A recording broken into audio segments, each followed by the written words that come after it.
Hello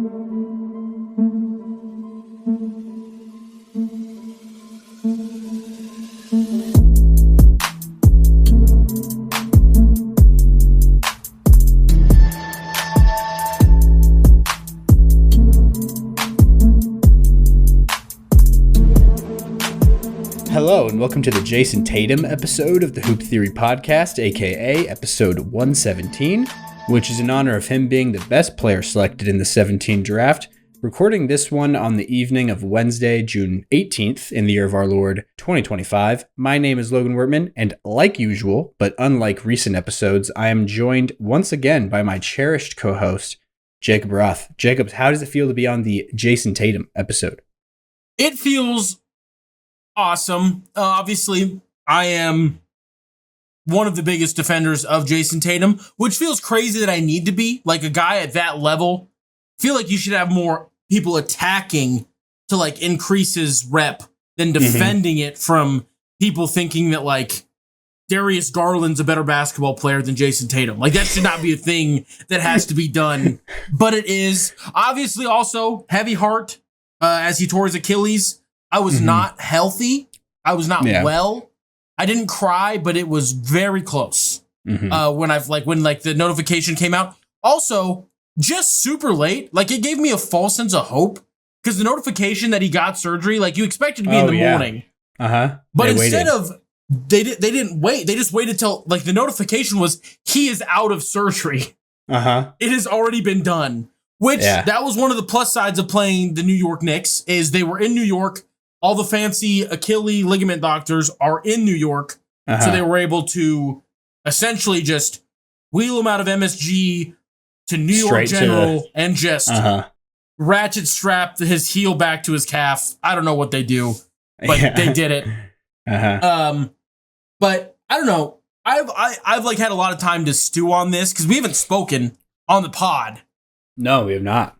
I want to say thank you. I want to say thank you, Logan. One, for being like you were the first person to be like, because I was like, the world's over.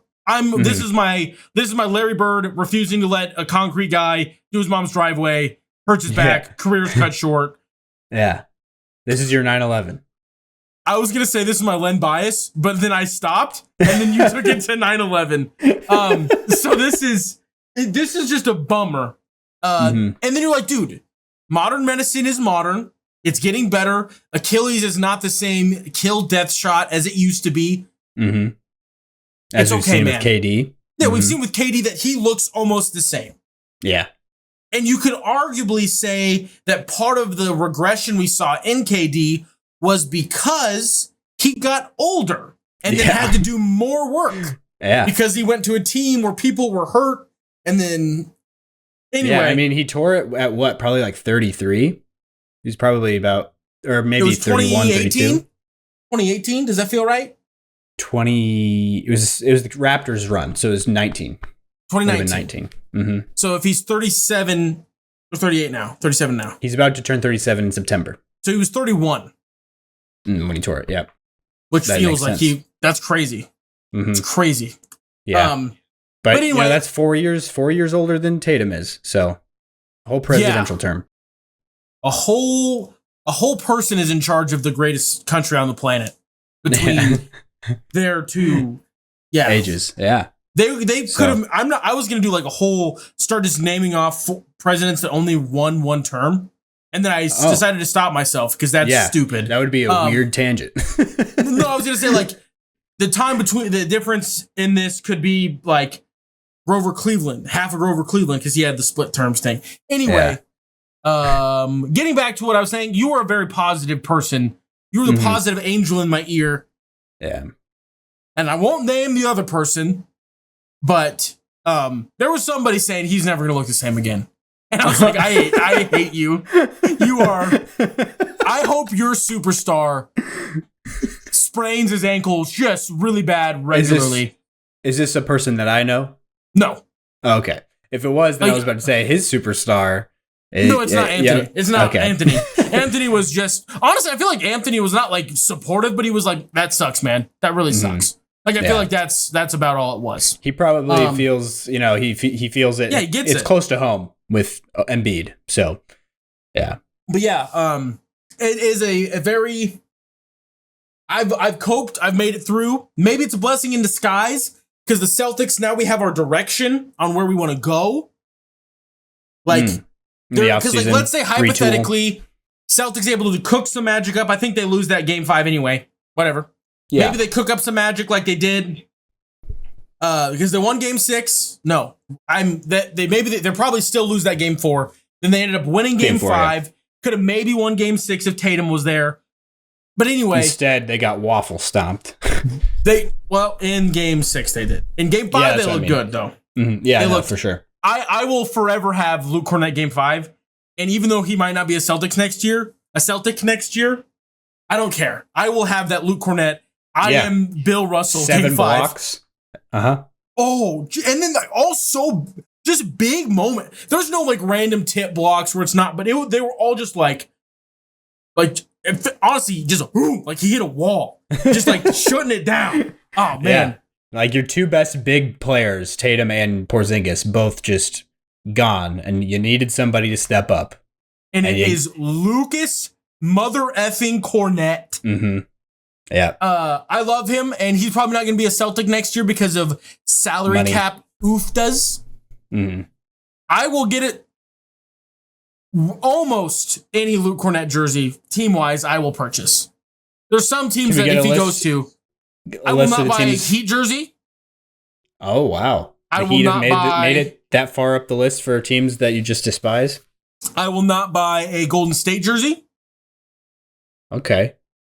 Mostly because they have Jimmy Butler, and I already didn't love Draymond Green. He already irritated me. And then they crushed my soul in 2022. There's just a couple things. I love Steph. Because who doesn't love Steph? Mm-hmm. You're an actual masochist if you don't enjoy watching Steph Curry play basketball. Steph Curry ball. You're a crazy person. Mm-hmm. Seek mental help. Yeah. But yeah, I don't know. How about the Sixers? Oh, there's no world. There's not a universe.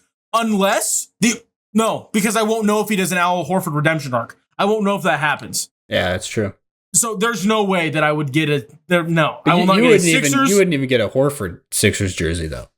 No, I would actively, one of my favorite memories of going to an NBA game, we went to the last time Joel Embiid played in Denver. Yep. We've talked about this before. I wore my Celtics Al Horford jersey and would only cheer when Will Barton scored because he was on my fantasy team, or when Al Horford did anything. And then usually what I've heard a pretty nice home fan base of the Denver Nuggets, one guy had a big problem with me and started chirping and calling me fat and saying, well, hopefully you live long enough to make the drive home, you fat pig. And he had a mullet. If anybody's ever watched Survivor, there's a gal on there named Terry. She wears a purple shirt all the time and she has a mullet. Just imagine that. That is the person that was chirping me 6 rows up. And then we had super cool fans behind us that were we're going to get in between you guys just because he seems like he's not. Yeah. He's going to be aggressive. I was I'm down the clown, to be honest with you. Anyway, that's a whole nother story that I kind of told the whole thing already. But getting back to this NBA season, because we are in the midst of maybe crowning the youngest team ever. I don't know. You might know. They're young. Yeah, they're the second youngest, I believe, team to ever win the title, if they do win it, which it seems like they are, with the Tyrese Haliburton injury and everything. But the 77 Blazers actually hold that record. I believe their average age was 24.9, and I think the Thunder's 25.1, somewhere in that range. And this is everyone. This is counting the whole roster. I guess, do they have any vets that just don't play at all?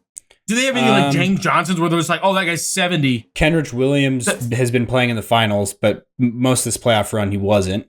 And he's the oldest guy on the bench. All the other ones are teenagers. Topic. Yeah, they're all young pick because they've had Wiggins so is many 26. Draft picks. Yeah.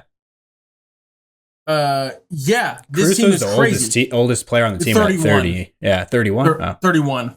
He had a birthday. His birthday might have been very recently. Yeah. February 28th of 1994. Oh, wow. Shout out to you, Alex Caruso. Happy belated birthday. Mm-hmm. Same day as yours or the same day as Luca's, the day after yours. Yeah, I was it's not my birthday. Yeah.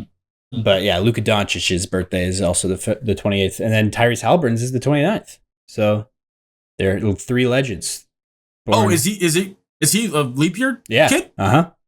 Oh, that's probably why there's that demon that tries to escape him every interview he does. It's the leap year. It's all the ages that don't count trying to escape. Be like, so how old is he technically? Is he 12? He said 16? It's times 4, so it'd be. So he's 6 or 7. Yeah, I think he's 6 and a half. I think is what he said. I am 6 going on 7. That's not how the song goes. Or 6 and a quarter. 16 going on 17. Something like that. I think he's 6 and change. Is how he does it. Yeah. So when could he start drinking alcohol? Is it May 1st? When he's March 1st? 21 times 4. Well, no, I'm not. He doesn't have to wait till he's 84. I think legally his birthday, it would be midnight on the 1st, like going when the clock turns to because it's the day. It'd be the day after his birthday. Essentially. Yeah. Anyway, that's a completely pointless conversation that I'm glad we had. But anyway, I want to give a little bit more of a bow to my boy Jayson Tatum. He will not hear this. I am rooting for you. There was a fan of a team, and it wasn't the Knicks. It was weird. The Celtics for Game 5 did a little mic that fans could walk up to and give Jayson Tatum a message. And some random Chad showed up in I want to say it was a Sonics jersey, a random team, not affiliated with really anyone, and said, the NBA is a better place when you're in it. Get soon, Jayson Tatum. Mm-hmm. And I was like, thank you, sir. That's a great sentence. Yeah. That is a great sentence, because you know what Jayson Tatum isn't? This is the thing that sent me, I'm going to get mad thinking about it again. Did you perchance take a little glancey glance at the Ringer top 100 list that they updated? I did. Tatum is 10th, I believe. Hold on. What the? Mm-hmm. Can you give me a bleep button? Just take the word. What word should I say?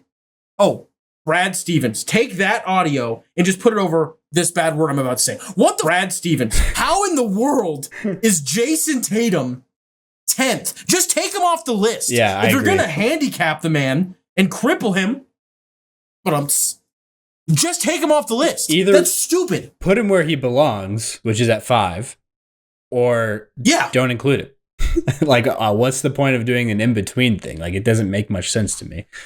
But no, because I pulled it up looking at it. Jokic, Shea, Giannis, Luka. And then Steph Curry. Oh, where's Jayson Tatum? Anthony Edwards. Where's Jayson Tatum? Tyrese Haliburton, Donovan Mitchell, Jalen Brunson. And then we decided to throw Jayson Tatum in there. Just don't put him on the list. Yeah, exactly. Because, you cannot convince me. Steph, honestly, is the most insane to me on this list. Why is he at 5? I mean, using their logic, I agree with you. If it's an injury demotes you, Steph was not healthy at the end of his. Also, this double irritates me. You know how the Ringer has the little squares of this guy, Tyrese Haliburton, he's fast and loose, hatching virtuoso, feel for the game. Mm-hmm. Under Jalen Brunson, they have podcasts, bro. Why? What is that? What does that even I know what it means, but why? I don't know. I mean, he has his own podcast, so that's probably all that's in reference to. But I feel like there's a lot LeBron doesn't have podcasts, bro. Who doesn't? LeBron. Oh, I guess that's true. He does have one. He just has potential GOAT. Potential GOAT. I feel like that should be Wemby's, to be honest. I feel like Kevin LeBron Durant should has just be GOAT. extremely online. Extremely online. That's a good one. Is there anybody else? I did not read any of these, by the way. I didn't even notice. I don't know if this is what they have for everyone or if it's just them throwing a random dig at Cat. For Cat, his post moves is ballerina shoes. I need to find someone else that has post moves as no, everyone has post moves with ballerina shoes. I was like, that feels like a weird, disgusting thing to just throw at Cat symbol. For being. It's like the symbol. The little symbols they have. Okay, gotcha. No, that makes sense. Anyway, we don't need to go down this list. But yeah, no, I saw that same thing. I thought the same. When I saw it, I was like, that is not going to make Jacob happy, and I don't understand it either. Being at 10, that's Yeah. Honestly, that's what I want is like, I want to defend Jayson Tatum so ferociously that when people that know me see Jayson Tatum, my face also kind of floats into the brain. Yeah. This is the closest thing I had Tom Brady in my football world. Mm-hmm. But I showed up to Tom because I was like 8 when I started. I was 8 when I started watching NFL football. It was a Monday night. The Dolphins were playing the Patriots. It's a whole thing. Just a hard beginning. That's like the game that I remember. I'm sitting down. I'm watching this whole thing. I'm going to do it. Patriots was like, I didn't start liking the Patriots until later when they drafted Bo Rude, Nebraska middle linebacker. Anyway, but Jayson Tatum's like the guy. I got to see him be drafted, and then he's grown. And like as a rookie, he was like, took the Cavs to 7, and like in that game 7, he had that sick dunk where he like chest up LeBron. Yeah. And then like LeBron didn't be like whatever. Like there was no friendliness during the game. Like LeBron hit a 3 and like did like the like muscled up, like pushed him like a competitor. Like it was like a peer. Not just like a laugh it off type of thing. It was a peer. And I'm like, we've got our guy. And then there was like years where like Jaylen Brown was kind of hurt and things weren't going great. And like near the end of it, and he was young and figuring stuff out. And then he's kind of grown into this like a facilitator. Like he's grown into this facilitator role. Because I think I said something at the end of last offseason. And I'm like, what if out of all of that 2016, 2017 draft classes, there's like a bunch of people that they tried to say are going to end up being like Magic. What if Jayson Tatum is the one out of all of them that like develops into the most Magic Johnson-esque player? Yeah. Because of the guys around him. And obviously the Achilles is like maybe going to mess with that a little bit. Because I feel a lot better about just the type of worker and human that Jayson Tatum is. He's gonna do whatever he can to get back and get better. But also, why him? I don't want any professional athlete to get hurt, but like, why the guy that like character-wise, it's hard to like throw rocks at him. Like, what does he do? Like, he tries to be a good dad. Like, does like all sorts of things to help out with not only just Boston, but like goes back home, St. Louis, like does all sorts of things. Like, I don't know. It's just, for me, I just am like, why him? I don't want anyone to, but like, out of, I guess, good guy finishes last, good guy loses, whatever. You never have met a nice old person. Like when people get super duper old, they're always the meanest human beings you've ever met, where their soul just feels like it's hate. I don't know if I'd say everybody, but there's definitely... Never speak in superlatives, but like, feels like a lot of the time, those people... That's definitely a route that some humans like, take. Grouchy old men, specifically the ones in my brain, those are the dudes that'll be like, oh, he's 107. Yeah. He hates people. Just indiscriminately, just hates people. But he's still alive. It's like God laughing at him, making him stay alive. Anyway, I love you, Jayson Tatum. No homo. And I hope that you get better. And you are like an I think I texted, who did it must have been you. That if Deuce Tatum wants to marry my daughter, I think I'd probably say yes. Oh, yeah. Like, yeah, for sure. Yeah. Yeah. I've definitely heard you say that. Not even for like the money side, just like literally like the services that your father has done to my mental health is payment enough. You can court my daughter, whatever weird people say. Yeah. Anyway, doesn't matter. Let's move past that. I don't know. Yeah. I'm feeling a lot of feels because I'm like running through that play again in my mind. And then like all of the moments, I'm just not loving it. And let's move on. Oh, the whole thing that got me started on this Tatum tangent. The one very positive is it gives us a definitive direction to go this offseason. Because if we were able to somehow win that Knicks series, let's say we like stay healthy, the mystery Tingus Pingus disease gets solved, cured, and we beat the Pacers, and we're in the finals, then there's like a whole question of, do you try to ride this roster again that cost almost $1 bazillion? Yeah. Now that Tatum's out all of next year, or should be, do not try to make him play basketball again next year.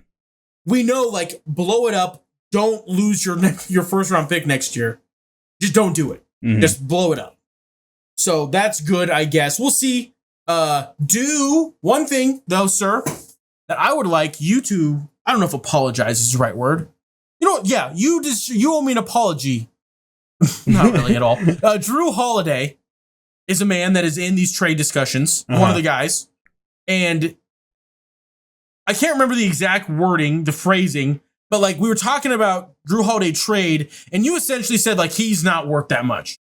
You're like something about his contract I think the thing I said was that he has very quickly become the worst contract in the NBA.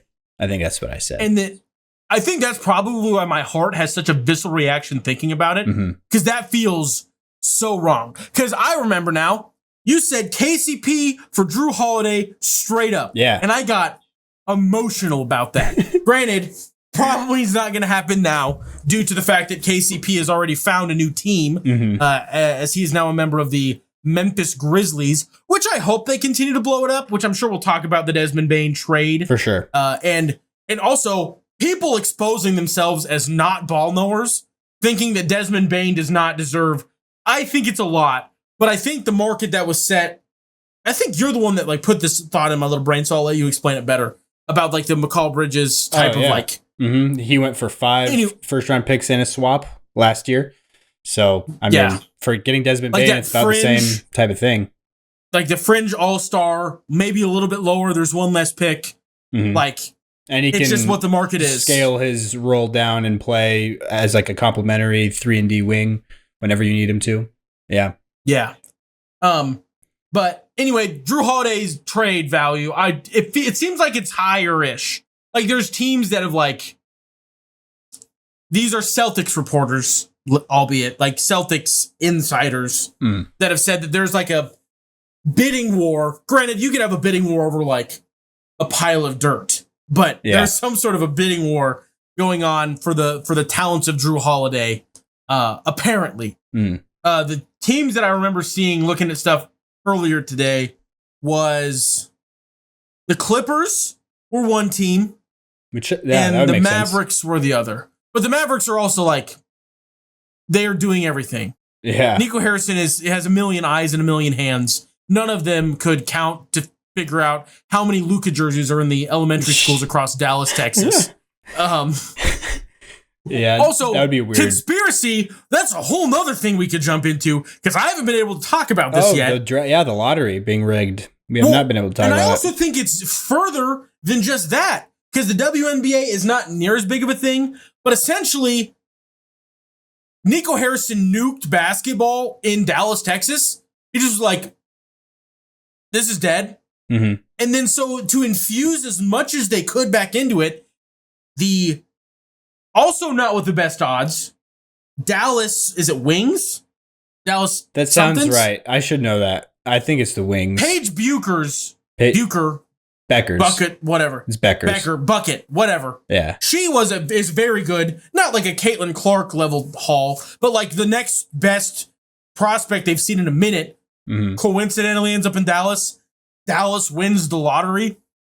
Which another nugget you've thrown at me, which is hilariously awesome. Do you know who the city of Dallas can thank? And you do know, because you're the one that texted me this.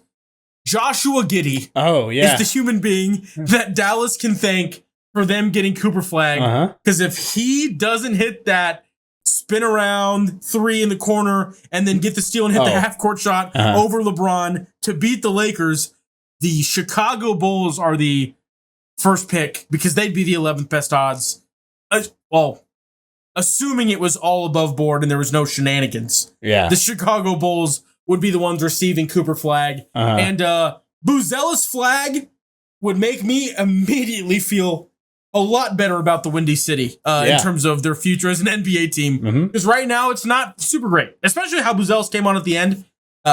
It's wild. But anyway, I'm done with all my little rant things. I know that there's like actual points you wanted to get to. Jayson Tatum, I love you. Jaylen Brown is going to average 30 points a game next season in his absence. Shout out for my boy. If we trade Jaylen Brown or Derek White, I might be gone from the podcast all next year because I will refuse to watch the NBA. And I think I'm caught up. I think we can just go into a normal episode now. Yeah. But one thing that we should do, because that was the longest intro ever. Yeah, it was. I would appreciate if everyone would hit the like button if you're watching the YouTube video, or comment on whatever you're doing. Subscribe, hit the little bell button if you're on YouTube. Subscribe to the podcast in general. Give it a rating. Let us know what you think. Send emails to hooptheory.mailbag or exactly hooptheory.mailbag@gmail.com. Send us your mailbag questions because we're getting into the off season and we've got a couple ideas cooking, but there's never we'd love to do questions, like a whole episode of just mailbag questions would be sick. Also, TikTok is still around, but who knows? So if you are a follower on TikTok, follow us on everything else because that would not hurt. Yeah. Also, be sure to head on to patreon.com/Hoop Theory. You can subscribe at a bunch of different fiscal levels. Support Logan in his endeavor to be able to talk basketball more frequently. You get a little bit of extra content, a little bit of extra juice that you can enjoy. Or if, hey, maybe a monthly commitment's not what you're about. Maybe you got commitment issues. Slide your way on down to Buy Me a Coffee. And you can just buy him a coffee or an 8-ball, whatever you want to buy him. You can, just kidding. If you send him the amount of money, I don't know what an 8-ball costs. I have no idea. That was just a funny word you hear in movies. I'm pretty sure it's cocaine. I think. Have no idea what that is. I'm pretty sure it's an 8-ball of cocaine. Okay. Nice. Me and my wife have been watching Righteous Gemstones, and I'm pretty sure in one of the episodes, one of the guys says, "What's so wrong about giving me $2 million in an 8-ball?" I'm pretty sure it's cocaine. Anyway, you are all beautiful people. My intro's over. Logan, did I forget anything? No, I don't believe so. I think that was literally everything. You did a great job. I tried. Yeah. So I guess kind of tangential to what we were just talking about, the Desmond Bane trade, I did want to delve into a little bit because I know your initial reaction was like, overpay. That and a lot of people were saying the same thing. I mean, I feel like that's been the main reaction of Twitter. NBA Twitter has been like, here's a list of all the guards that, the Magic could have gotten with that package instead, which I think most of the names that are put on those lists are just wrong. To be quite honest, like some people are saying like, oh, you could have gone and got like LaMelo or Darius Garland, star guards that are like, it's like, I don't know if you would have been able to get that player with that package, but. Well, and you kind of briefly touched on it, but like, the line, the cost, the value, and this is what all the GMs do. What is this player in the minds of all the GMs? What is the value of this player? And then what have we seen? It's like a housing market. Like, what did the house down the road go for? Similar market, similar idea, maybe a little bit nicer, maybe a little bit lower, whatever. We saw what Mikal Bridges did, a fringe All-NBA-ish sometimes in the conversation. All-star. All-star type of player. I'm an all-NBA, more all-star type of, which feels weird that they are very different things, but they are. Yeah. 15 versus 24. Yeah. I guess, there's that like 10 guys almost bubble. That's a little bit different. But like that market got set. So a little bit under Bridges is the same bubble that if you pay attention at all is what Desmond Bane is. Like, I feel like most people, the only thing they know about Desmond Bane is he played with John Morant and he has short arms. I don't know if people actually pay attention and know he's one of the best shooters on the planet. Yeah. He's like insanely good at basketball as a shooter, especially. Yeah. Which, fun fact, that's what the Magic desperately literally sucked at. What was weird to me is the personnel they chose to ship over was like the only other people that can shoot on the team. Yeah. In theory. Yeah. They were like in a vacuum. They were like their most best spacing players, but KCP shot. I don't even remember what the number was, but at one point it was like sub 30%. I doubt it was. Which is very bad for him. Yeah. For just very bad in general, but for him, very, very bad. Yeah. Because he was like the perfect 3-and-D. I mean, we've talked about this Missoula Ball type of guy. So it's just it's a wild world that people are so stupid. Like, and maybe it was a little high, but like, what? I don't know. I think it's honestly better than what like a lot of people were suggesting, getting like Anthony Simons or like a couple other people instead that were like more on-ball creators. And I just felt like this was the best move because Desmond Bane can handle the ball whenever you need him to. He averaged like 5.4 assists last season or whatever it was. And also he is a spacer off the ball and does everything for your offense that you want as a guy that's playing, as an ancillary piece. And then you can continue to put the ball in the hands of like Paolo Banchero and Jalen Suggs and Franz Wagner, who are all also guys who can, play on ball and distribute the ball. So I just like that, being able to swap between all of those guys, toggle between them, and not have like, oh, here's a guy who, if you want him to be used correctly, he has to have the ball in his hands, But like, and this is another thing that I like got irritated by. I was like, okay, let's like really think about this. They're starting 5. Suggs, Bane, Banchero, Wagner, and then like what the Mavericks did, a rotation of Batadze or Goga, Carter. Batadze. Mm-hmm. Wendell Carter, other Wagner. Mm-hmm. Like, there's a lot of different things you could do to like. That's a very good starting 5. Yeah, a very good starting 5. Go small. And you still have Jonathan guys Isaac. like Anthony. They could do that, but then you've got like Anthony Isaac off the bench. You've got like if Jet Howard becomes anything, there's just like there's a lot of options that they could go to. Yeah.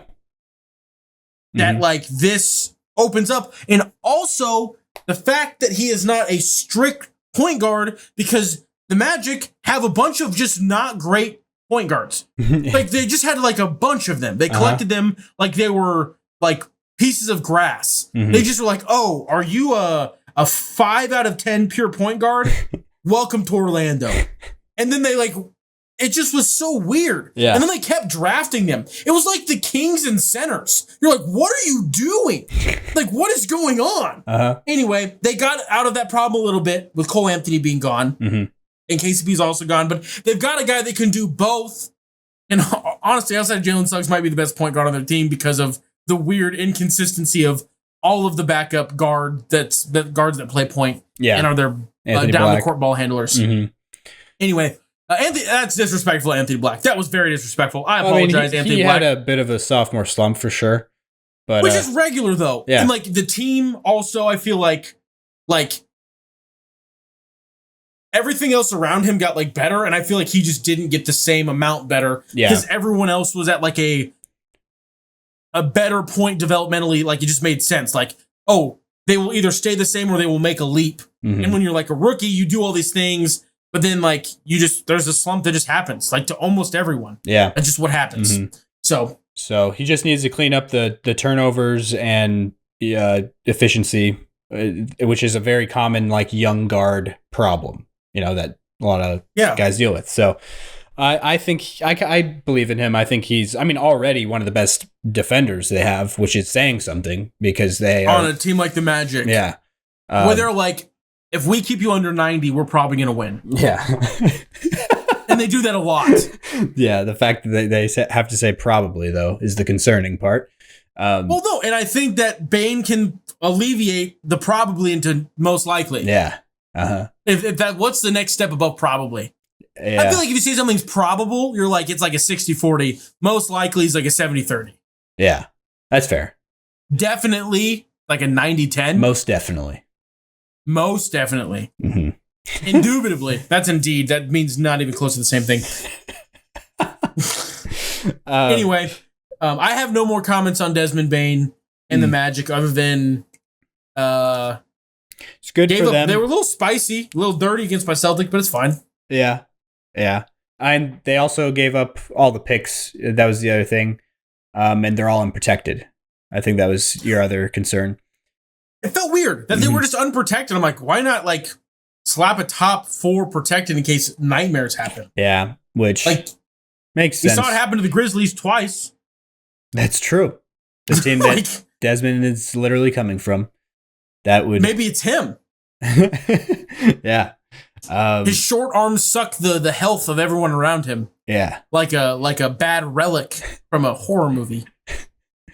Yeah. Those but I don't know. I feel pretty confident in that team being able to stay like competitive, like not have a pick that's like detrimental for you to lose, like like a lottery pick. No, like in the next 5 years. But my point is like in theory, it wouldn't change the like with how good that team is, what you expect. If you were to say we're going to throw top 3 protected on that, I don't think that's a deal breaker. That's what I don't know. I guess honestly, I feel like I guess maybe that came up. That could be a big thing for some teams that they're like, oh no, we don't want any protections on them. But I don't know. I just don't know what that world's like. Honestly, the phone calls and stuff, and comparing those offers and whatnot. But it could have been the thing that put it over the top for some other deals that were out there floating around for Desmond Bane. That could have been the piece of it. I feel like I'm just kind of trusting Jeff Weltman's, track record recently. Ball knowledge. Yeah, feeling like he kind of has a good direction for the franchise, especially mainly from like the Vucevic trade on. Like since then, has really been a lot of good decisions one after another.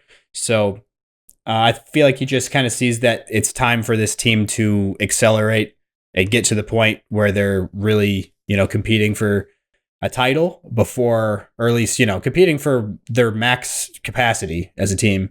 Before the East catches up to the West or whatever happens. Before that, and then also before one of those two guys, Franz and Paulo, inevitably make All-NBA. Maybe both of them, to be honest. Who knows? Because the season Franz just had, if he played 65 games, would have been a candidate for All-NBA. Would have been close. Yeah. The other thing that I have wondered, this is a totally different, never mind. We need to talk about like maybe leaving the East-West format with how unbalanced the NBA is when they restructure, when they add teams, like leaving the East-West ways. Yeah. I mean, and like going like an NFL way. But that can be an off-season topic because we have the finals to speak on still. Moving Minnesota over to the East would help. Little bit. I mean, a good amount. Minnesota is probably going to be a really good team for a while. Unless Ant leaves. That's true. But then they suck. They had back-to-back conference finals appearances. So I feel like he's going to want to... Also, this is another thing that I've thought about. Are we moving to the finals? Not quite. We can. But what are you going to say? Jokingly, the I saw a graphic and it was like showing the Celtics run last year to like win the injuries and stuff. And then someone's like, technically, the Thunder have also benefited from injury luck as they've made their way through the playoffs. They didn't need the luck early, but they've also had people go down. And like if this Haliburton thing, if he doesn't look like himself, which he didn't in Game 5 at all. That's going to be... I really want the Pacers to force 7. Only because I need Tyrese Haliburton's amazing playoffs to not end with 3 absolute stinkers. Because he looked really bad in Game 4, got hurt in Game 5, and if he looks bad in Game 6, it's just not going to be great. It's not going to feel great. Mm-hmm. With how awesome he was for a lot of this playoffs. Yeah. Granted, he's had a couple games where it's like, where did Tyrese go? What happened to the man? Yeah. Like, which voice was speaking to him in his head? But yeah, Game 5 in the Knicks series, I think he was just like 8 points and but it came after one of the best playoff games anyone's ever played. So yeah, it's like a weird and like maybe that's a thing that like, what would you rather have? Like a guy that can explode like that, but then might be gone. I mean, like you deal with this now. He's just Jamal Murray. He can be like, I am the greatest offensive weapon this planet has ever seen, or I am a liability on defense and someone should take me out. Yeah. So that's depressing to have that level for sure. As your... Also, another thing, if we're starting to dive into the finals, I heard some takes that Jalen Williams is the best second option in the NBA. And I don't know if my emotions were just running hot, but I feel like that is a crazy thing to throw out there already. I'm sorry, I'm trying to think. Like LeBron is technically a second option. That's true. So yeah. Kyrie's like a second option, or AD, one of the two. I was going to say Jaylen Brown. I would argue he's not even maybe the best second option in the finals. Because if it's like Pascal's the second option, offensively, but like as the second best player on the team, if you're telling me that Pascal and Jalen Williams are like J-Dub are that separate, that's crazy. They're close. They're comparable. Yeah. I would agree that they're close. So he's definitively the best second option in the NBA. I'm like, you're a crazy person. You are an insane-o person. I think most people would probably rank Jalen Williams a little bit higher than Siakam, but I don't think that you can say that there's a huge gap there. And maybe if I go like, they say second option, so that means offensively, then for sure. Like, yeah. But like, if Siakam's in his bag, kind of a dog. Yeah. I don't know. No, for sure. And then I kept going. I'm like, healthy Joel Embiid. I want Tyrese Maxey. Like, I just kept going. And I'm like, there is not. Yeah. There's like 5 people that I just thought of in anger that I would rather have. I'm not saying that he's like 12. I'm not saying that he's not going to get there. But I'm just like, why are we saying this already? Yeah. This is crazy. I mean, that's what we do in the finals. But like the thing that's wild to me is the thing that makes the Thunder so crazy is persons 2 through 6. You don't defense. know which one's going to be the second option because they can all do stuff offensively. Obviously, defensively, they're all like that's their depending secret. on the year. It's not secret. It's very, very apparent. But like that is their key ingredient. And they all attack just so aggressively. Mm-hmm. They're so ferocious. Yep. Like they're the dogs. Like the. That's just who they are. Yeah. Also, they must have been told that they can't ignore the big market reporters after the games, because there's like OKC, they would go talk to their local guy after games. They must have been told that they cannot do that during the finals because they have not done it yet. That they can't ignore the ESPN. Oh, they ignore them. They would my favorite videos. There's one where it's like they very cover them apparent. in towels. That one, is that what you're talking about? No, the one where like the ESPN gal starts the interview. And then, like, Chet walks away and just walks I see what you're saying. The other person. Yeah. And then the ESPN or the TNT or whoever it was gal follows and is like, what's going on? And then everyone's huddled around the local guy. Yeah, the Bally Sports. Yeah. And maybe they're not even doing anything now, I guess, probably, because it's the finals. Yeah. Also, ESPN sucks. The finals crew sucks. TNT is dead. At least we still get Kevin Harlan over on Amazon or whatever he's going to be calling for. I didn't even know. NBC. Is he going to Kevin NBC Harlan will still or be calling. NBC? Yeah. That would make sense. Also, I've thought about this more and more. Mike Breen has been a part of so many big moments. I overrated as a broadcaster, I think. You still feel this way? I don't even care. Okay. I aggressively feel. I think about this. This is one of our arguments that I think about like really regularly. I would rather listen to Kevin Harlan with bad reception underwater than listen to Mike Breen. I don't get that. I mean, I love Kevin Harlan, but I've thought of an analogy. I've been working on it. I don't know if it's perfect yet. Okay. But like, I feel like it's like the way I view it, at least. Kevin Harlan to me, it's a lot of energy. It's really good, but it just kind of feels more like a Michael Bay movie. You know? It's like explosions in your face. Just, it's kind of like you're really riding like the waves of just aggressive in your face type of, just all those things sonically. And then Mike Breen is a lot more like, he's like a Scorsese film or like a, Wes Anderson or like, more artsy. It's like more even keeled and calm and sultry and like, like classy, is the way I kind of feel like is it. So the guy that yells bang is not the explosion Michael Bay movie. Like it's been like 50 times in his career that it's like not, he doesn't do it very often. But I think the thing for me is like technically, like the little technical things Mike Breen, he's not great. Really? He's just fine.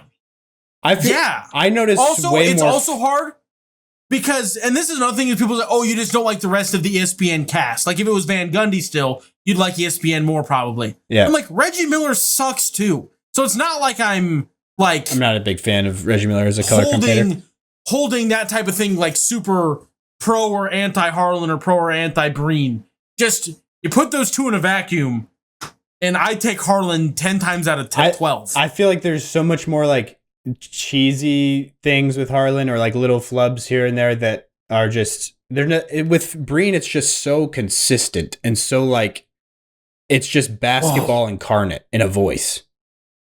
You know, like that's the way. I think that is only because of like the moments and the situations, and it's okay to like you feel how you feel. But I feel like if Kevin Harlan was the ESPN guy, it'd be different because he would have a lot of those moments. Like, I mean, carrying you through the game. I'm not talking about like highlight snapshot moments. I mean, like carrying you through a game, like from start to finish of a broadcast. Like when Kevin Harlan, like you're going through the mundane parts of it, he just kind of has one knob. It's like, it's just always, it's Kevin Harlan. We're here. We're watching basketball. You know, it's more like that. He's a big voice. Yeah, but like Mike Breen, it's more levels. There's more dynamicism. It's like because he doesn't have as big of a voice. Well, he can have a big voice when he goes into the bangs or when he gets, you know, like aggressive. But his voice, it just gets louder. It doesn't change tonally. Yeah, I'm not saying not dramatically. I'm not saying his bangs are better than I guess Kevin Harlan's aggressive sounding voice, but at least he has, when he's just talking, he doesn't sound like that. It's more like the dynamics is more the argument you're making. Yeah, the pro Breen argument for you is the dynamics of the call. Yeah, that, and it just feels more fluid and classy to me. I don't know. And Kevin Harlan, while he's one of the literal GOATs of play-by-play. Like one of the three guys. I think the other thing that gets me is Mike Breen doesn't shut up. So like when there's a big moment, the crowd never gets to breathe. The moment never gets to breathe. He does that a lot. Granted, there's also the Doris Burks and the Reggie Millers of the world that will decide to jump into the moment. The 3-person booth is, that's part of it too, I guess. I don't know. I'm never going to move on this. Kevin Harlan is superior in almost every way. Okay. It's just interesting. The only thing that I think Kevin Harlan doesn't have is the moments because he's not on the games that ESPN has. Yeah. Like one of the greatest calls in sports is a March Madness game where Kevin Harlan's line is, "Did we just see what I think we just saw?" And it is a goosebumps moment. It was when Purdue lost to... No, it wasn't Purdue. What teams was it? It was a couple years ago. 2 years ago, maybe? I love the call. Great call. And I'm not saying Mike Breen also did the same thing if you said, like, Harlan's one of the GOATs. Yeah. Mike Breen is also very good, but I just don't think he's... You don't think they're in the same tier? Like, if I were to tier it, I would put them in the same tier for sure. But, like, if... It's not a 1A, 1B. At all. That's crazy to me. Mike Breen is just... It's like the pinnacle of... Like, to me, I personally favor him. But it's like the Shea versus Jokic MVP thing. If you're a Shea guy in the MVP conversation, I don't think you're not a ball knower at all. Like, it's like, that makes sense. But to say that they're not on the same tier, then I'm like, what? You know, that's kind of how I don't have to do 1A, 1B. I can say 1 and 2 confidently. Interesting. I don't know. To me, listening to Kevin Harlan, I never have ever thought like, oh, I wish somebody else was doing this game right now. But listening to Breen, you're saying, did I say Harlan? Yeah, I meant to say Breen, but also, I mean, I would say the same thing about Harlan. Other than I was like, there's only one person when I'm listening to Kevin Harlan that I'm like, I would rather, this person, and that's Mike Breen. But it's it just comes down to it. The thing I'm more confused about is your spectrum. Like, I'm trying to understand because I know that you just like hate Eric Collins. And then like the things you hate about Eric Collins. That is okay. If you're putting them in the same, oh my goodness. It's because Eric Collins, it doesn't make sense. It's just an explosion of screams. Kevin Harlan ramps up into the highs.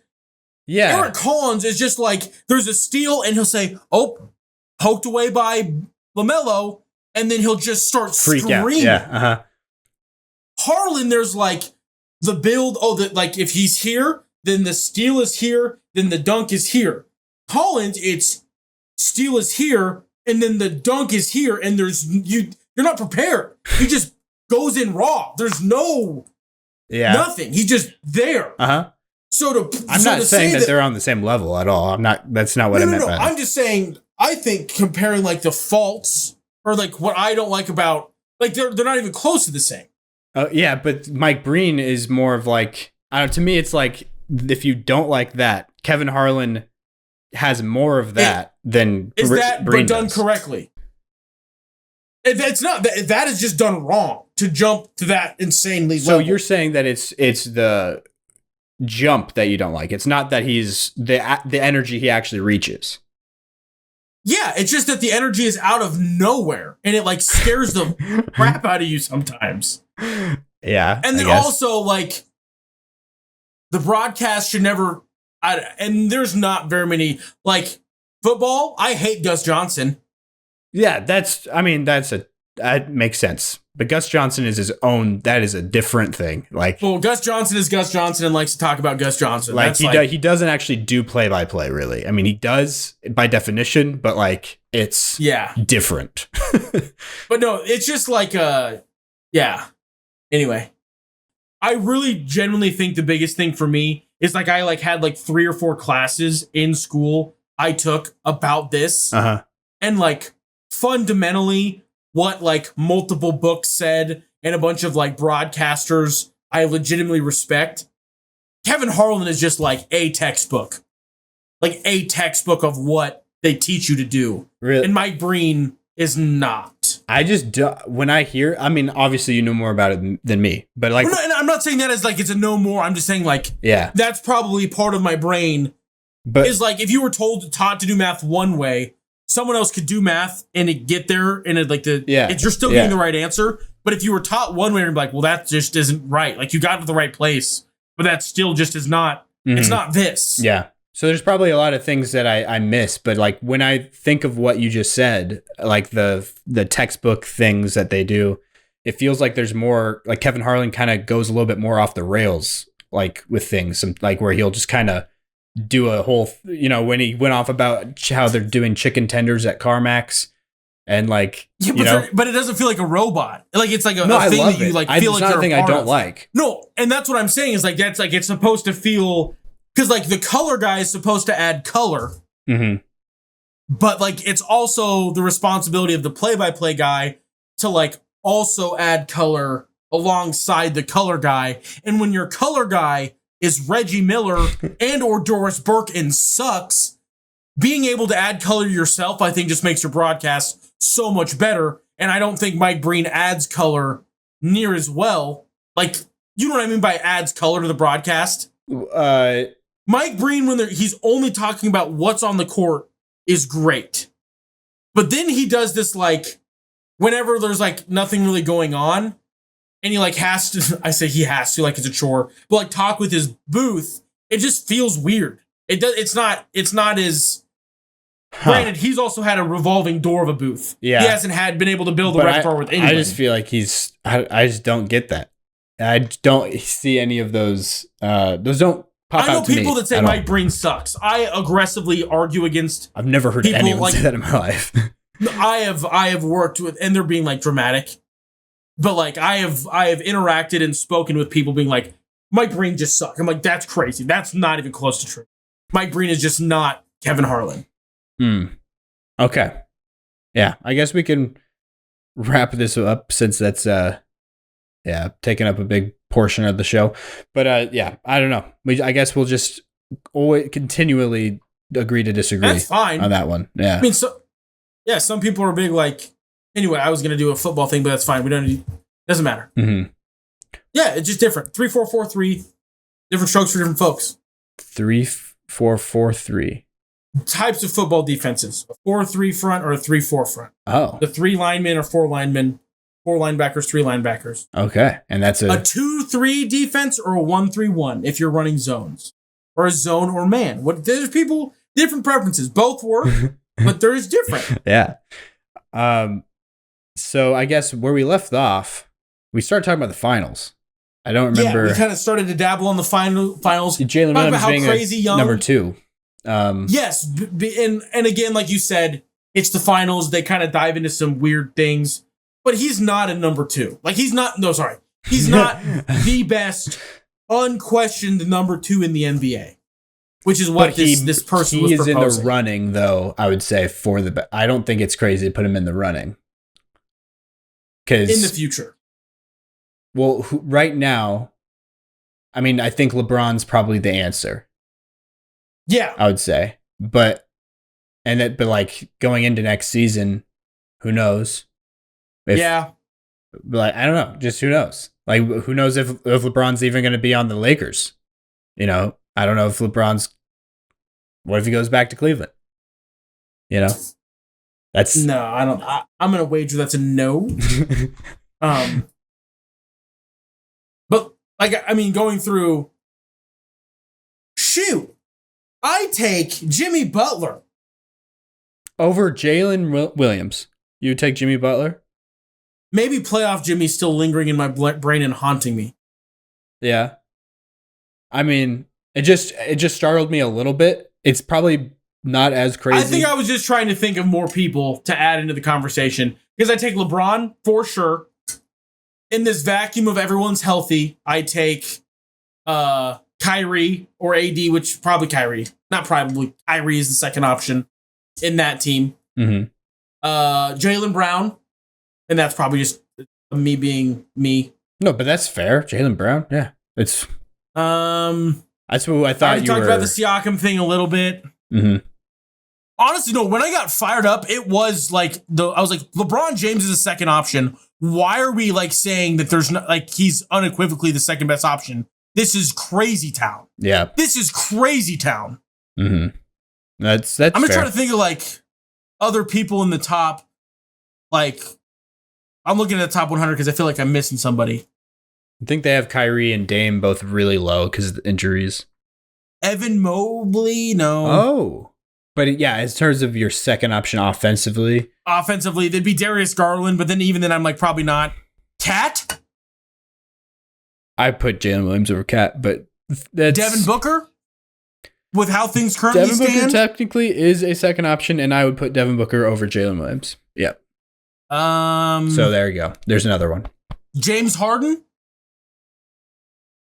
I would take Jalen Williams. Now we're getting into like where things are for sure stretches. Also, but like, if you're just viewing it as offense, though, sure, I would take James Harden, but you play both. Like, if you're talking about your second best player, then I'm taking Jalen Williams. I already said Maxey, right? Yeah, you did. As like just a if everyone's healthy type of.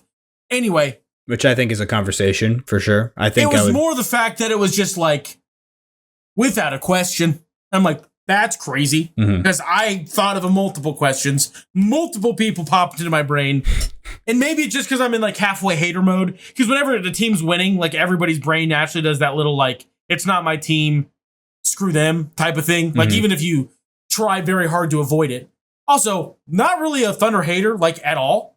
Like the Shea free throw thing makes me mad. But like, I've been on the Thunder train for a year now. Like it's not like I'm not new to the party. Yeah. So anyway, I found it interesting that the amount of like at least people that I know, it feels like everybody's rooting for the Pacers, which makes sense because they're the Cinderella story, but also because it seems like people have this like sense of like they don't really like the Thunder very much. I think that's spearheaded by people not liking Shea because of the foul merchant narrative around him and everything, and also people hating that he won MVP over Jokic this season. But which I think, honestly, the free throw part of Shea isn't even the part that makes me the most mad. It's that everyone acts like he's been in the NBA for like 3 years, that he's like this insanely young guy. He is literally 1 year older than Jayson Tatum. Younger. Like, younger, sorry. He's like one draft class later, sorry. The number went up like 17 to 18 and my brain went stupid. But like, he's very, like Jalen Brunson also is a guy that kind of gets looped into this young for no reason thing. Oh yeah, because he's 30 like 29. Almost. Yeah, that's like, I don't know. It just that's honestly the part that gets me irked about, and it's not even Shea's fault. It's nothing he does. Also, the fact that whenever people start yelling, chanting "free throw merchant" when he gets to the free throw line, like all the time, he smiles. You little dog. You get mad about him smiling? No, because he's smiling, being like, oh, got to the free throw line, they're yelling free throw merchant, ha ha ha. It's just like a not mad, but it's just like I feel like I would do the same if people were chanting something at me, making fun of me while I was shooting. I would smile. I wouldn't know what else to do. I don't know. I just feel like nothing. I don't know. It's just maybe it's like the way he smiles. Maybe it's just his face. I don't know. I would find and it amusing. I don't know. It's just kind of like, or do people want him not to go to, like, is he supposed to just be like, all right, I'll do that less. I'll stop driving to the rim. No, it's also, I don't even think it's a driving to the rim thing. I think he's just Chris Paul with more body control and is bigger, so he can like do the Chris Paul things that everybody's like, that's kind of lame. But he's like way bigger, so he doesn't can like do it that often though. I feel like it's just like people every time it happens, people are reinforced. It's like, oh yeah, there's the thing that people say he does all the time. It's just because I think he does do it all the time. Well, he drives more than anyone in the league, and if you look at the free throws he generates per drive, it's actually a lot lower than the leaders in the NBA. Like, it's not that insane. It's such a high volume of the plays where he's driving the ball to the rim. I feel like that's like a thing where like World War II planes, when they would come back, they would reinforce the areas that had bullet holes. But like, that doesn't mean anything because the planes that went down were the ones that you need reinforced in those areas. So like, just because he drives all the time doesn't necessarily, like, because like, who is he getting fouls against? A lot of the time, it's the best defender on the other team that is usually a pretty smart player a lot of defensively. Times switches. Is that fair? Hunting switches, that's fair and true. Mm-hmm. But like, I don't know. I just like you've watched him play you watched 7 games of him play your team. Yeah. And there's like moments where you're just like, I mean, it definitely happens. I'm not saying he's less than average in terms of foul better. I would just say that Jalen Brunson, I think, is worse. Like, there's no question. Jalen Brunson is worse. Yeah. Let's light up the pitchforks. I'm all in on this. Okay. Brunson's worse. Trae Young is worse, I would say. Yes. Yeah. But like, the next tier of those people, Shea's probably Shea close. is the king of that tier. I'm not the one where I'm like, I actively like dislike you as a player because of how you do this offensively. And the other thing that I will give Shea is he does not want. That's the difference, actually. That's the main difference. Trae and old James Harden, less now. I feel like he doesn't do it as often as he used to. But like Trae and Jalen Brown, they whine incessantly all the time about anything when they're the ones initiating the contact. Luka. But Luka, I don't think is like the same because Luka is just a big dude that gets bodied and then whines. But like, when you're the one forcing the contact with your booty ball and all the things you're doing, and Shea's arm, and then you whine, at least Shea isn't like, what do you, like he doesn't emote. He's all not that begging much for the free throws like all the time. No more than a normal superstar does. Like, a normal superstar is allowed like some like what's like, I mean, Jokic does it. He'll be like, oh yeah, he'll do the cat hands out meme. Like, what are we doing here? Yeah, I would argue most of the time he's right, but yeah. No, I'm just saying, like, superstars are entitled to a certain amount of, like, I'm going to be the face that argues with the ref when calls are bad. That's just, like, a thing that they're awarded by being the best player on their team, whatever. But, like, the two that I think of are Trae Young and Jalen Brunson is the one that makes me the most angry. Because he just, like... Because Jalen Brunson's not, like, discreet about forcing the contact at all. No, and he does it even when he doesn't have the ball. He, like, checks over his shoulder and then does the slow... I'm like... Like, he's constantly doing it throughout the game. Like, it's always. Yeah. Like, he never takes a break. Yeah.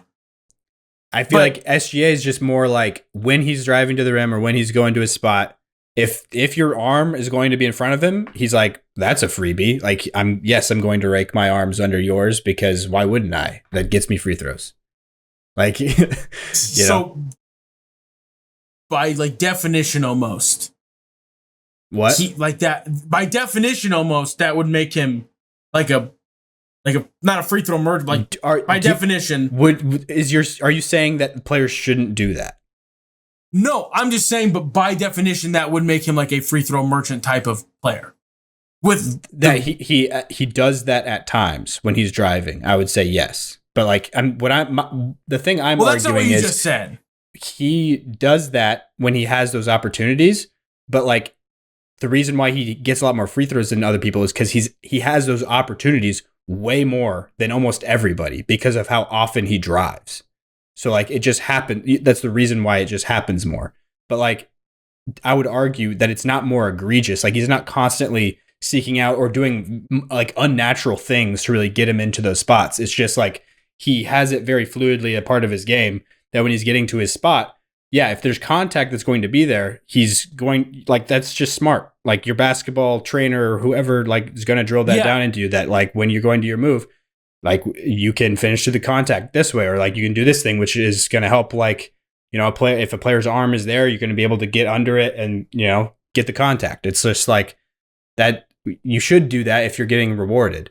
What I don't like is like the stuff where it's completely manufactured and fabricated, where it's like you're completely flopping, like there's no contact, but you're like acting like there is, or you completely go out of your way to like, you know, hook somebody. Which I feel like Shea also does that, not to the same tier at all as the guards that we've talked about. Yeah. But I feel like Shea also does that. And because he's bigger, it looks even more pathetic. And that's what makes me the most irked. Yeah. That's fair, I guess. Okay, now that I know that you thought that like people are saying that like Shea's the same level as Jalen Brunson, I'm way more on your team than I was when we've talked about it before. Because that's insane. Yeah. Yeah. No, I mean, there's some people who talk about it with Brunson, but like no matter what, like if you mention SGA to some like just a casual individual in the wild, like it's a pretty likely chance that they're going to be like, oh, the free throw merchant, or like, you know, it's just like, which I don't know how much of our conversation about Harlan and Breen will get into the final cut, but Doris Burke did not help that. Which was so dumb. Like, what that's like a fireable, you are not on the top team on ESPN anymore level dumb thing to do. Like, that's insane. Just to mention it? Is that what you mean? But like, she didn't give up on it. She like kept pestering it. She said it a few times. And then she like no one laughed. Let me try it again. Like, it was... I don't know. And then, like, that's just not what you're supposed to be doing. And I don't know. Yeah. Whatever. It seemed like she misunderstood what it even, like, the energy behind it. Like, I felt like she almost viewed it as, like, just a nickname instead of, like, it being an insult, you know? Honestly, though, if, like, Skims comes out with, like, a line called The Merchant, I would be in favor. That would go hard. Mm-hmm. That would go super hard. If OKC starts selling The Merchant, like if he instead of the big ticket, he just comes The Merchant. He's already got SGA as a nickname, but like KG had KG.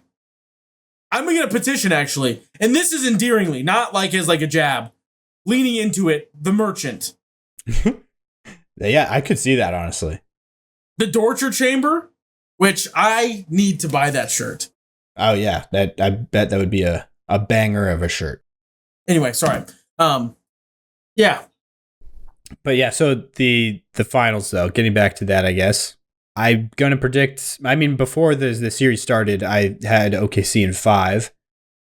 Indiana has definitely squandered that as a potential outcome, seeing as they already have 2 wins. So it's at least going to be 6 here tomorrow night. And if Tyrese Haliburton is not healthy, then I would imagine it would be a pretty hard game for them to pull out.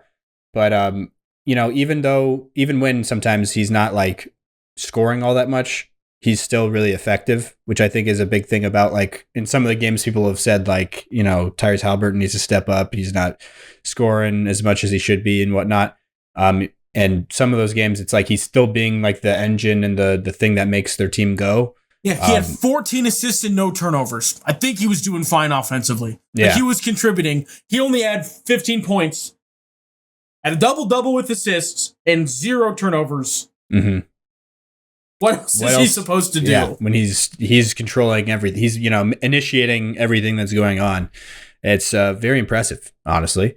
Because like at a minimum, every one of those points is 2 points that he is responsible for. Exactly. Yeah. At a minimum. Mm-hmm. Sometimes it's 3. A lot of them, yeah. So yeah. And I just feel like scoring has never been... Like, it's something that is like a bonus for him when it's going. Like, but that's not like his game, you know? He's not a shot creator. Which is crazy, but I feel like it's such a weird thing to have a guy where scoring's not his thing, but there is not another human being almost on the planet you want the ball in the hands of when things are ticking down. Yeah, with the run he's been on.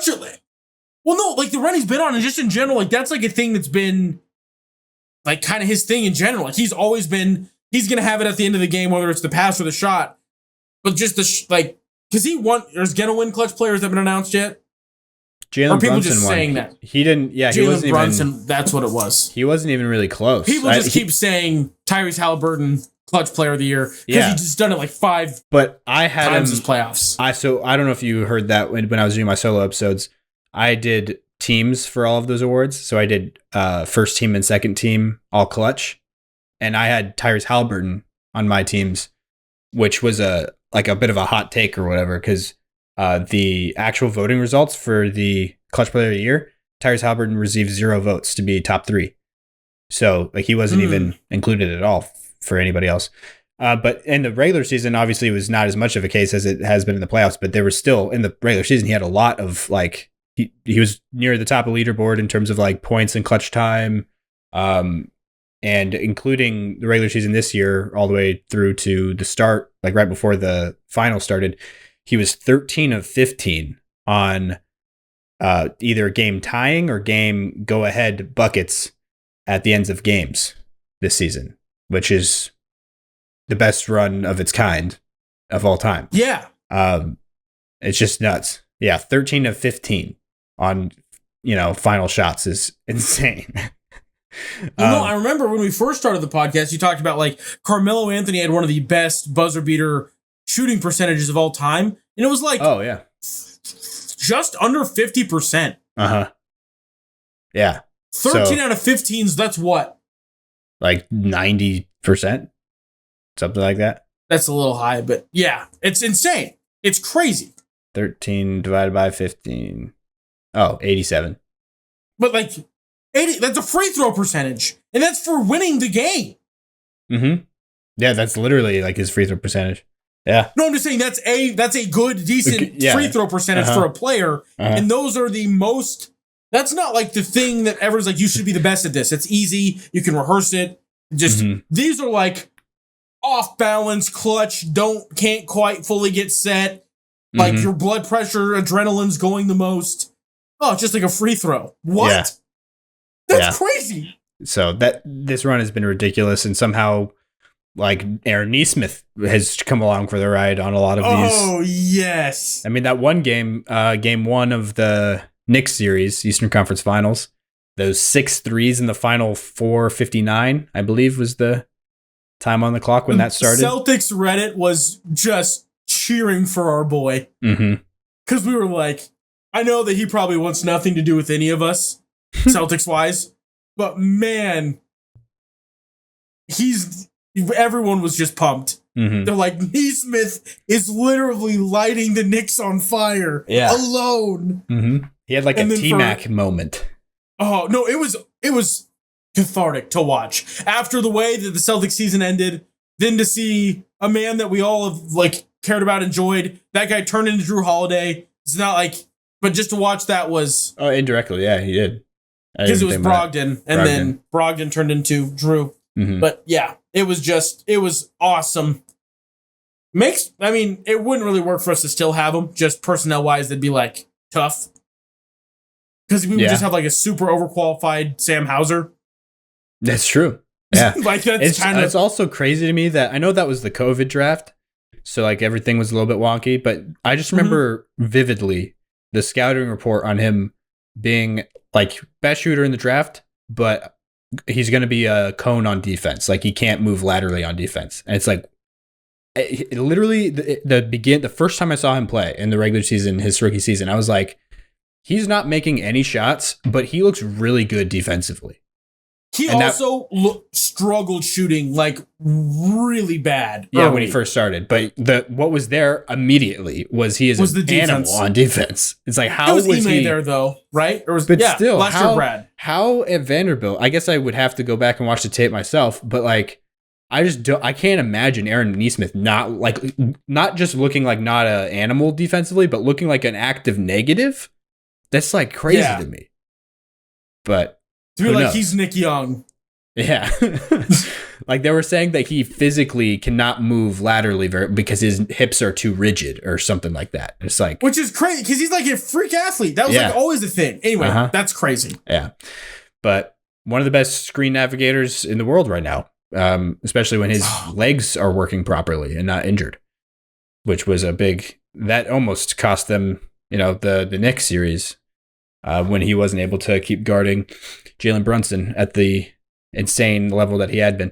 But anyways, we can move on now. I think that's probably enough talk on the finals, other than I feel like most of our talk we just did about Jalen Williams is pretty negative, but he obviously went off for 40 points in a must win game 5 for this team.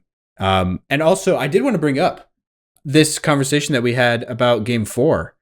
I was very happy to see like almost every podcaster or person that I listened to like talk about it had the same thought that I did at the very end, like closing that third quarter in game 4, where, because Indiana was just in control of that game the whole time. And then in the third quarter, when it seemed like it started to go the Thunder's way for a little bit, they were just like, nope, breakaway again.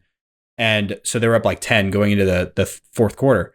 And I texted, I was like, I can't believe this is happening right now. Like, because I literally was thinking Indiana's about to win the final, like they're going to win a championship.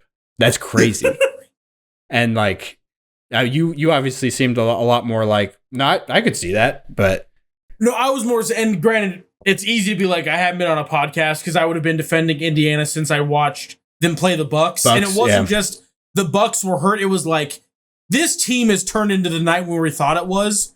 And Rick Carlisle is an animal that I don't think, hopefully the flowers are going to be falling after this, me included. I'm not saying I was exempt from kind of disregarding his impact as a coach. I can't believe so one of our last episodes we did together was the coaching tier list. You just completely forget about him. Do you know where we put him? No. The bottom? No, not the bottom. Fire? But we put him in the tier that was just like everybody, like all of the mediocre coaches. Like we put him like D tier or something like that. Which, like, the more you think about it, is crazy. It's just like, stupid. We're so stupid. Yeah. But no, granted, like, egg on my face, I messed that one up. But I did too. Watching that Bucks series, and then I was like extraordinarily confident with anybody I talked to. They were just like taking the Knicks, and I'm like, that's not correct.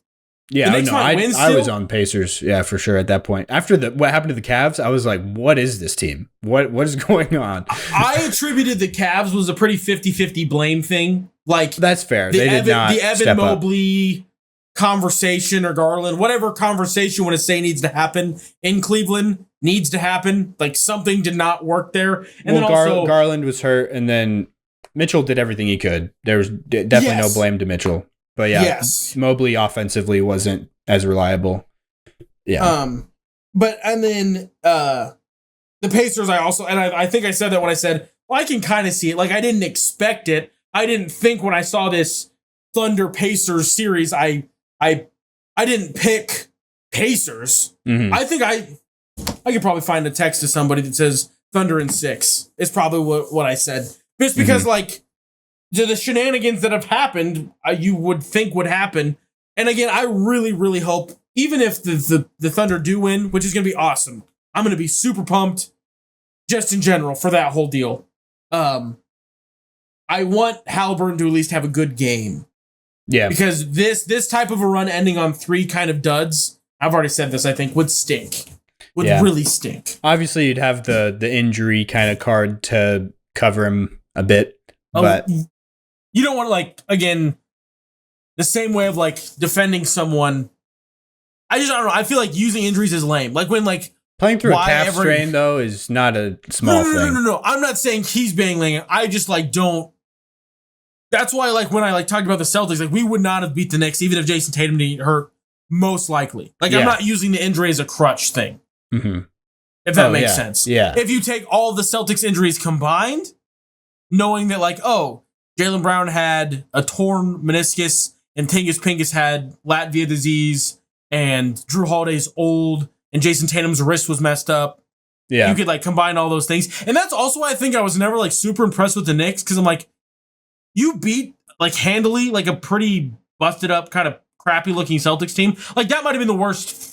Four of those games, before the Knicks one, might have been some of the worst games I watched the Celtics play. They looked so good and then just like sucked. They like turned especially into like the first two games. It hurt. It hurt to watch. Yeah. Yeah. Mm-hmm. And but like, both of them were close. Like they were very close. But yeah. Irritating. Took 63s in one of the games. They took 60. Yeah, only made 15, which is wild. But it's more like the first half they looked so good in both of those. Yeah. And then like how do you collapse that bad? And I was like fuming about Missoula. I'm pretty sure. I don't know. I blacked out. I don't think about that 2 week span or week and a half span because it just gets me angry. But yeah, no. I'm excited. Hoping the Pacers can make some competitive magic happen. Doesn't even need to be to win. Because again, my pet team has been the Thunder for a minute in the West. They've been a team that I have been like pumped about. The way Sam Presti has built the team is the purest possible way you can build a team. There is like they went out and got pieces of Hartenstein and Caruso. But like there's arguments you can make of they would probably still be in this situation or a situation adjacent without those moves potentially. Other than getting rid of Giddey, I think would probably have, I don't know. Anyway, that's a whole nother can of worms about what ifs, but I don't know. I'm excited. It was a good NBA season. It's almost over.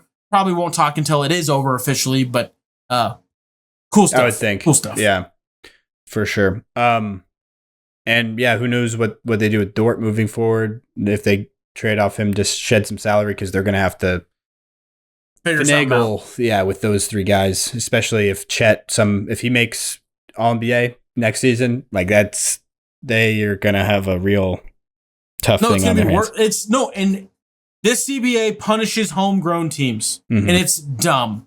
Yeah, it is really dumb. But anyways, I guess we should probably touch on the Giannis thing a little bit. I guess it seemed like it was way bigger of a thing back when Dame first tore his Achilles, but everything since what Giannis has said and everything, it really seems like he's like, no, I'm staying. I'm not going anywhere, which is admirable. I have no emotion about the Giannis thing at all because it's literally the annual tradition since they won a championship and then lost the next year. It felt a lot more real this time up until this past like 2 weeks. No, but I'm just saying that like it's the mid-July or the mid-June. Milwaukee's going to be aggressive this offseason to keep Giannis happy thing. Oh. Like I feel like that happens. That notification might have came across my phone today. I feel like that's different though than this because this is whether or not they're going to actually trade him. You know. Oh no, I don't think that he will be moved. Oh, okay. That wasn't on your radar like at all? No. Because we just witnessed Luka leave. So like any other small market team that like unless Giannis is like not like I'd like to be moved like politely, which I feel like is what Giannis would do. Yeah. I don't feel like Giannis is a burn every bridge. Yeah, no, not at all. Leave me, I'm not playing. It would be a mutual agreement thing. Yeah, and the Bucks might be like, oh, we'll try to work on something, but I didn't think there'd be any like Giannis forcing their hand type of trades. Because we just watched a small market team. If he asks even politely, you would. I mean, I would. You'd work on it. You'd have to, in good faith, you'd have to work on it. Yeah. But I didn't envision there being anything because they're going to do the opposite of what the Mavericks did and they're going to call themselves asking what they would give for Giannis. Like they're going to call everyone humanly possible. I think the Tatum injury really changed it. Like honestly, it's 2 Achilles being torn. That flip-flop, like it was like Dame towards Achilles, and it was like the Bucks have no roads left. What are they gonna do? Giannis is gonna leave. Then Tatum tears his Achilles, and it's like, wait, the East is actually pretty open. Like if we have the best player in the conference next year, which we automatically are if we have Giannis, I like our chances as much as a lot of teams. You know, like why not just roll the dice? Because of just every other issue with the Bucks, and mostly who coaches them, I will never pick them higher than 4th. I will just assume that the vacuum will be filled by someone else. So you put Indiana, Cleveland over them. Indiana, Cleveland. I'll Orlando? even put my boys in green there. Orlando can be in the fight. It's probably Knicks. We forgot about the Knicks. Knicks, yeah. There's a world where the Bucks are a play-in team again. Or they weren't even this year. They've never been a play-in team. Yeah. Or they're a play-in team. I was thinking that they were this year, but they were not this year. They were the 5? 4. They were the 4. 4, because Indiana's the 5. Pacers the 5. Yeah, I just assumed that was a big, and then honestly, mostly that, and I made that sound like it was a negative the way I kind of portrayed that. That's more of like a Giannis's character, like, yeah, he's not going to go anywhere. And if he does go somewhere, it's going to be like a giant thing that probably won't be done for a while. See, but the case that you just made, though, is basically saying like the Bucks don't have a great chance of doing anything. Which I don't think they do. So then why wouldn't you want that? Like, if you were them, then wouldn't you want to try to cash in, like, to get the biggest haul anyone's ever gotten? Because that's a realistic thing that you could do with Giannis right now. But there's not really anyone out there that can give you that type of a haul that are not the Thunder or the Rockets. Yeah. Or the Spurs or Detroit even. Or does Detroit have the picks? Detroit definitely has the picks. And young players. For anybody. If you want to just go full rebuild, like there's definitely some. The only problem is the Bucks don't own their own picks, so they can't go full rebuild. Well, that's the other thing. That you could also finagle it where you get a 3-team trade going and get your picks back from Portland or wherever their picks are. I think they're in Portland. I believe they are in Portland. Yeah. Yeah, they're just in hell. The Bucks are. Mm-hmm. So honestly, Giannis giving them another year and another. The Giannis mid-June Bucks are going to be aggressive this offseason. Alert 5 or 4, whatever year we're on, because they do this every year since they've won a championship. I haven't even heard this detail about it, that they're going to be aggressive. What are they talking about doing? That's all. Let me see if I can find the notification. The only Bucks things that's been on my radar has been like whether or not Giannis is going to be moved, whether or not he's asked for a trade yet, type of thing. I probably clicked on the notification, so it's gone. For a while, Shams was just literally reporting like as if like Giannis is going to be traded this year. Like, also, I miss Woj. Shams is not the same as Woj. They might but the way that they approach just quoted things, a Giannis tweet. Giannis literally said that. He said, "I miss Woj." Really? Yeah, because it was after Shams he put out some report about Giannis being traded, and Giannis was like, "I've not said anything about." With Woj, I never ever felt like it was like pretend. Shams, I don't believe it until it happens in other places. Yeah, how many Shams bombs or whatever you want to call it? Are only Shams bombs and then no one else reports them. Yeah, they're premature. Because it used to be like a Woj bomb and then every other media source would be like, that is gospel, push it out. Mm-hmm. So then if you have ESPN, Bleacher Report, Yahoo Sport, whatever, all on your phone, you get bing, bing, bing, all 3 notifications per Adrian Wojnarowski. You would get that. Mm-hmm. Now, Shams has made a lot of enemies. A lot of people that are like, you always report things that do not align with, information that really exists in our circle, like Jimmy Butler's agent, that big fight that they had on Twitter back in last offseason. Which I'm also just like, Shams is just going to lose being the guy. There's going to be a point where the people he has in the front offices are going to be like, we don't want to deal with you anymore, or they'll be gone, and he'll just be up a creek, and he won't have people anymore, reliable people, which maybe that's why we're seeing just random gibberish thrown out there, because he already doesn't have reliable people. Yeah, honestly, I think he probably just does not enough cross-checking things to know what is reliable information. Sometimes you don't have to race anybody anymore. Yeah. There's no one to race. Uh-huh. Yeah. Yeah. Shams is bad. I'm going to say he's actively bad at being our breaking NBA guy. He's actively bad. As being the number one option. I did not realize that you could be bad at a job like that. He is bad. Anyway. Yeah. All right. Well, that can do it for this episode. We definitely got into a good amount of things. We also had a bonus that 30-minute episode that preceded this one. So we're extra out of gas. But yeah. So we'll let this one roll off into the night. Roll off into the sunset. Thank you guys for listening. Really appreciate it. Stay happy. Stay healthy. We will talk to you guys next episode. Peace.